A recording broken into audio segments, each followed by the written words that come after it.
Hi, we'll be solving a sequence problem today. So let S1 be the sum of first n terms of the arithmetic series given by 8, 12, and so on.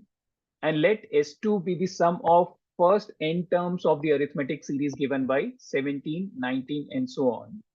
Assume n is not equal to 0. Then S1 is equal to S2 for.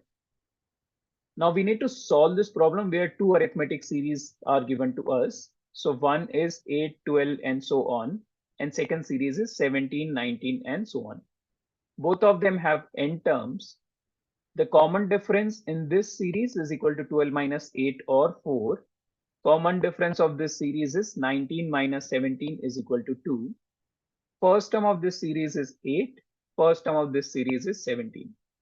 So we're going to use the formula for sum of n terms, which is given by n by 2 into 2a plus n minus 1 times d, and then we'll equate the sum of both the terms in order to find the value of n.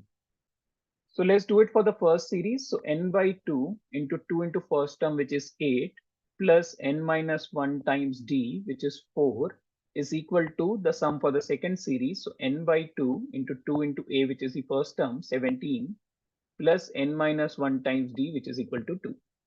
N by 2 will cancel out.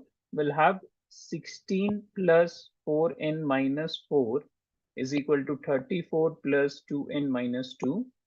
Let's take the n terms on the left side. So 4n minus 2n is equal to 2n. 16 minus 4 will become 12. Let's take 12 to the other side. And 34 minus 2 is 32. So 32 minus 12 or is equal to 20. So n will be equal to 10. That means there is one value of n which is equal to 2, for which sum of the n terms of both the series will actually be equal. Answer will be one value of n, or option number B. Now, if you want to master the concepts of sequence, do check out the theory video and the playlist provided in the description of this video, where I teach you both the theory concepts and also tell you how to solve the problems for sequence. Hope you found the video useful, and do share your comments on the video. Thank you.